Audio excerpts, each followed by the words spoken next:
warahmatullahi wabarakatuh. Nama saya Fadila Ulfasia Putri. Tujuan saya membuat video ini untuk penugasan UTS mata kuliah Sistem Lembaga Keuangan dengan dosen pengampu Bapak Ahmad Hamdallah, SEI, MESY. Dengan melakukan penugasan membuat minimal 7 pertanyaan beserta jawabannya. Baiklah, pertanyaan yang pertama yaitu, kegiatan apa sajakah yang dilakukan lembaga keuangan bukan bank?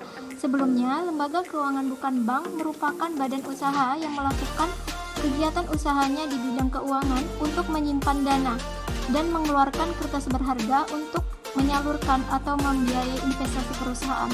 Lalu, apa saja sih kegiatannya?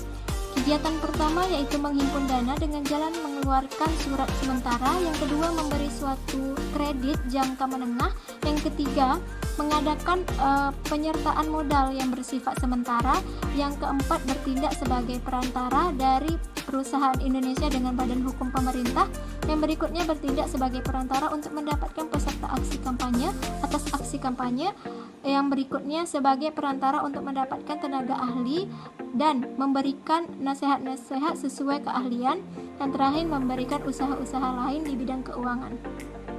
Pertanyaan yang kedua yaitu, bagaimana kebijakan yang diambil oleh Bank Indonesia untuk menjaga stabilitas nilai tukar rupiah? Pemerintah akan dan terus meningkatkan ruang stimulus fiskal dan memberikan kemudahan berusaha di sektor real, termasuk kegiatan pariwisata dan kegiatan ekspor impor untuk menopang pertumbuhan ekonomi. Lalu kebijakannya apa saja? Yang pertama, kebijakannya yaitu meningkatkan intensitas triple intervention agar nilai tukar rupiah bergerak sesuai dengan fundamental dan mengikuti mekanisme pasar. Yang kedua, menurunkan rasio giro wajib minimum valuta asing bank umum konvensional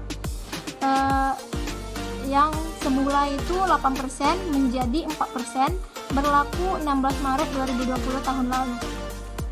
Yang berikutnya yaitu menurunkan GWM rupiah sebesar 50 BPS yang ditujukan kepada bank-bank yang melakukan pembiayaan ekspor impor. Dalam pelaksanaannya akan berkoordinasi dengan pemerintah.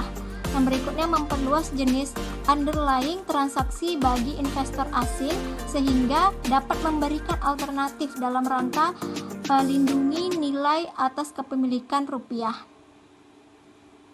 Berikutnya pertanyaan yang ketiga yaitu, bagaimana peran penjamin simpanan dalam meningkatkan kepercayaan masyarakat terhadap jasa perbankan? Sistem lembaga penjamin simpanan atau yang disingkat dengan LPS merupakan lembaga yang berbadan hukum independen, dibentuk berdasarkan Undang-Undang Nomor 24 Tahun 2004 tentang LPS. Lembaga ini merupakan upaya pemerintah dalam menjamin dana dari masyarakat dalam menyimpan dana di bank, sehingga tidak ada lagi keraguan di hati masyarakat jika suatu saat penutupan bank yang bersangkutan. Dulu Indonesia mengalami krisis ekonomi sehingga keraguan masyarakat menurun.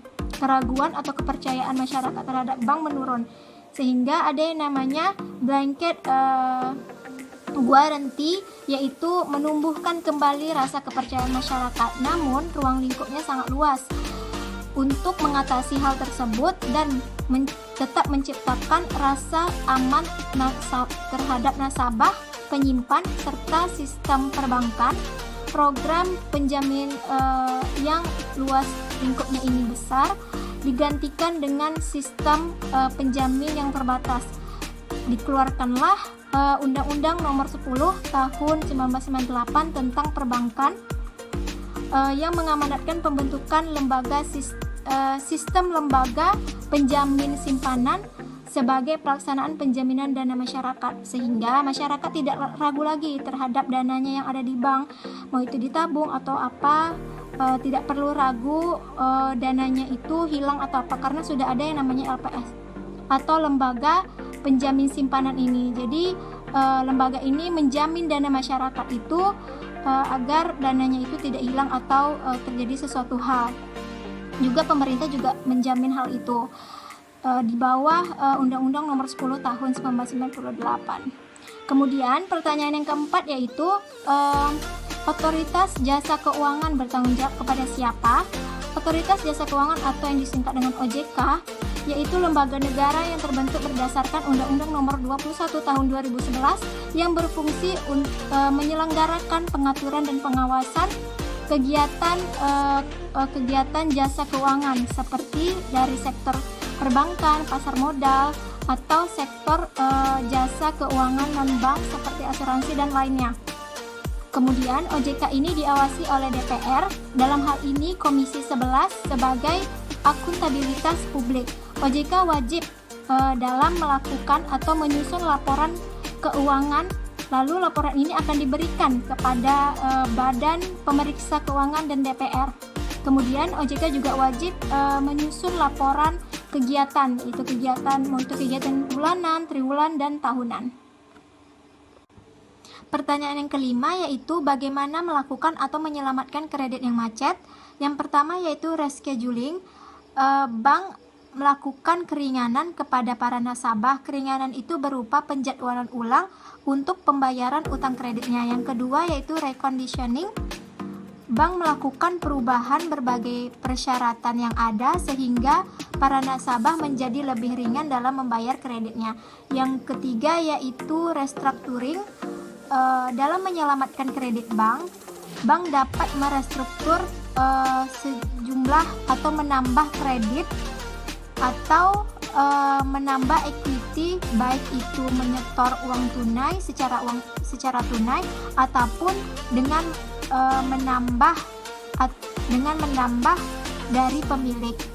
Yang berikutnya itu kombinasi yaitu bank dapat menyelesaikan bahkan menyelamatkan kredit yang macet dengan kegiatan kombinasi dari langkah-langkah rescheduling, reconditioning, atau restructuring.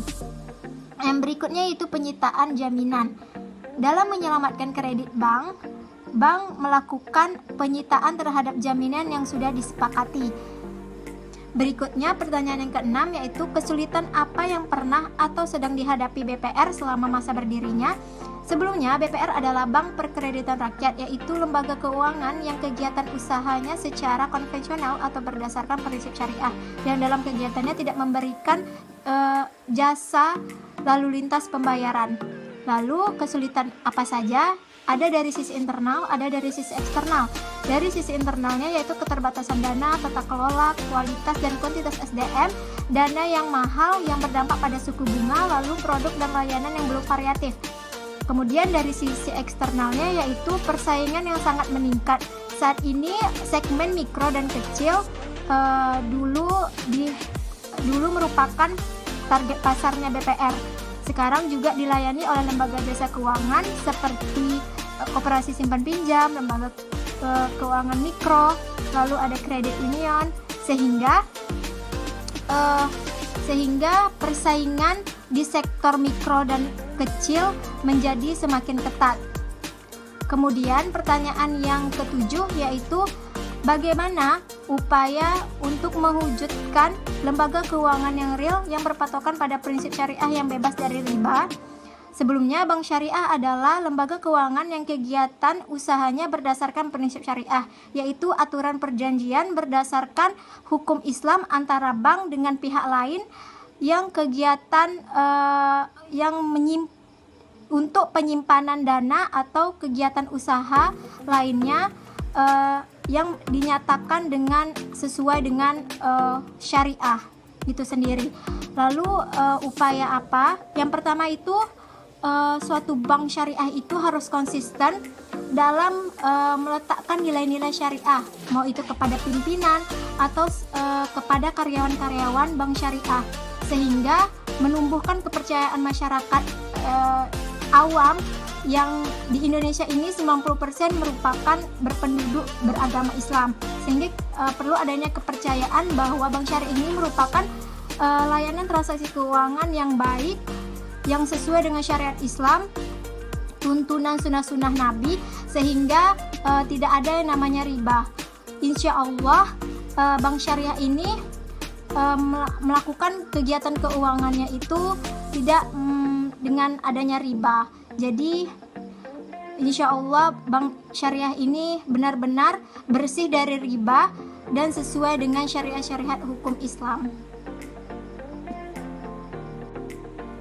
Sekian dari penjelasan yang saya sampaikan tadi, semoga bermanfaat. Mohon maaf apabila ada kesalahan. Terima kasih sudah menonton video saya ini. Semoga bermanfaat. Jangan lupa di like, subscribe, dan komen. Saya akhiri dengan Assalamualaikum warahmatullahi wabarakatuh.